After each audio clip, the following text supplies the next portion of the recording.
Next topic which we are going to take is Nernst equation. What is the need of Nernst equation? So Nernst equation is basically used to calculate electrode potential. अब आप सोचोगे कि अभी हमने standard hydrogen electrode पढ़ा, electrode potential calculate करने के लिए अब नर्स्ट इक्वेशन क्यों पढ़ रहे हैं?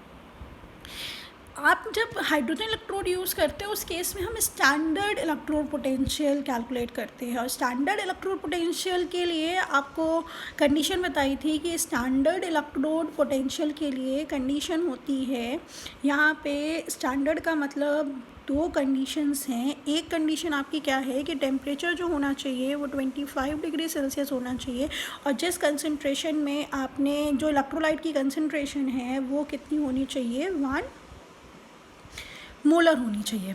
अब सपोज़ आप टेम्परेचर तो 25 डिग्री सेल्सियस मेंटेन कर लेते हो, लेकिन जिस आयनिक कंपाउंड में आपने डिप किया है रॉड को उसकी कंसनट्रेशन 1 मोलर नहीं है, तो हम इलेक्ट्रोड पोटेंशियल के बहुत सारे सेल होंगे उनमें ये कंडीशन होगी, आप हर समय सेल में ज़रूरी नहीं है कि इलेक्ट्रोलाइट की कंसनट्रेशन 1 मोलर मेंटेन कर पाएँ.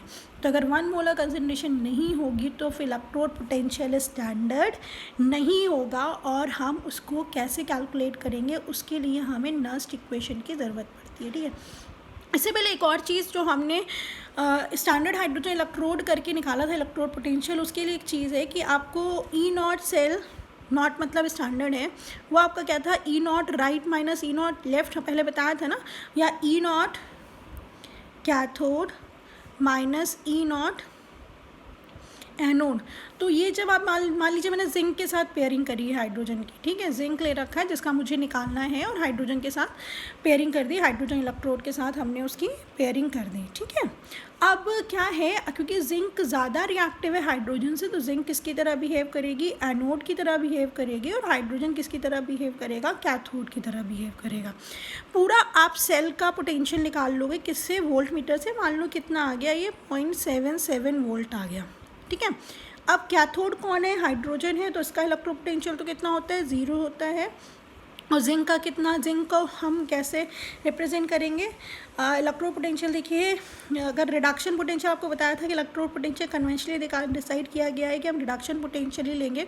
तो रिडक्शन का मतलब क्या होता है, आयन इलेक्ट्रॉन एक्सेप्ट करके न्यूट्रल में चेंज हो. ठीक है, तो ये रिडक्शन पोटेंशियल. तो आपका जिंक का स्टैंडर्ड रिडक्शन पोटेंशियल कितना आ गया, -0.77 वोल्ट. ठीक है, तो ये यूज़ होता है स्टैंडर्ड हाइड्रोजन इलेक्ट्रोड का. अब नर्स्ट इक्वेशन की ज़रूरत आपको बता दिया कि आप ये हाइड्रोजन इलेक्ट्रोड की हेल्प से तो तब कैलकुलेट कर रहे हो, एक तो किसी मेटल का निकालना है, दूसरा आपने सबके मान लीजिए निकाल के एक सीरीज़ बना भी ली, और आप ई सेल हमेशा कैसे, ई नॉट सेल कैसे निकाल लोगे, E naught cathode minus E naught anode. लेकिन नर्स्ट इक्वेशन हमें कब के लिए है, जब स्टैंडर्ड कंडीशन हो, कंसनट्रेशन कितनी हो, 1 मोलर हो. अब आपके इलेक्ट्रोलाइट की कंसनट्रेशन 1 मोलर नहीं है, तो हम कैसे कैलकुलेट करते हैं, उसके लिए नर्स्ट इक्वेशन दी गई थी. तो to calculate electrode potential when concentration of electrolyte is not 1 molar. तो इसके लिए क्या दिया गया था, किसी भी इलेक्ट्रोड का, तो सॉरी स्टैंडर्ड नहीं लिखेंगे, सिंपल नॉर्मल लिखेंगे. स्टैंडर्ड तब होता है जब टेम्परेचर 25 डिग्री सेल्सियस तो कंसनट्रेशन 1 मोलर होती है. रिडक्शन ही लेना है हमें, तो रिडक्शन का मतलब क्या हो गया, मेटल आयन से किस में चेंज हो, भाई पॉजिटिव से 0 में चेंज होगी, तो कितना, decrease in oxidation state reduction. तो ये कितना होता है, equals to E naught M N plus M, मतलब उसका standard reduction potential minus 2.303 RT upon NF log, sorry natural log. अब क्या होता है यहाँ पे, ये Kc होता है, Kc मतलब इक्विलिब्रियम कांस्टेंट. तो अब इस रिएक्शन का निकालना, ये रिएक्शन है क्या, देखो ये रिएक्शन होगी, इसने इतने इलेक्ट्रॉन एक्सेप्ट किए होंगे, किस में चेंज हुआ होगा, M में. तो इसका अगर Kc निकालोगे तो क्या होता है, प्रोडक्ट का एक्टिव मास अपॉन रिएक्टेंट का एक्टिव मास. ठीक है, आपको पता है कि प्योर लिक्विड और प्योर सॉलिड का एक्टिव मास कितना होता है, 1 होता है। तो देखो इसको हम कैसे चेंज कर सकते हैं, इसको हम लिख सकते हैं E naught M N plus M minus एक और चीज़, ये यहाँ पे 2.303 पहले नहीं लिखेंगे, so R T upon N F ही होगा। ये नेचुरल लॉग है, नेचुरल लॉग को जब बेस 10 लॉग में चेंज करते हैं तो 2.303 से मल्टीप्लाई करते हैं और यहाँ पे आर की वैल्यू रख दी जाएगी 8.314 जूल पर कैल्विन मोल। टी 25 डिग्री सेल्सियस को 298 कैल्विन रख देंगे। फेराडे 965, फेराडे कांस्टेंट है, अभी आप इस चैप्टर में आगे पढ़ेंगे, जिसकी वैल्यू होती है 96500 कूलम्स पर मोल।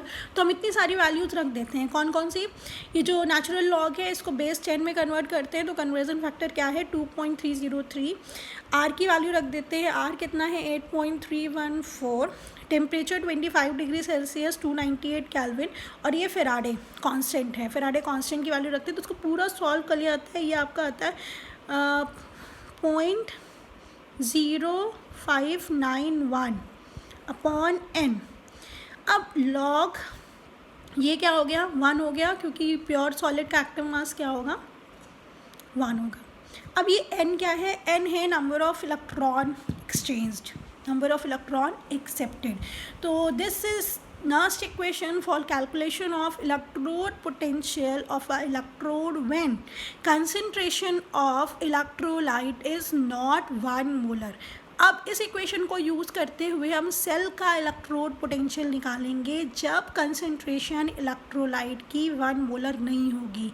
सेल का स्टैंडर्ड इलेक्ट्रोड पोटेंशियल तो आप कैसे निकाल सकते हो, E naught cell is equals to E naught cathode minus E naught anode.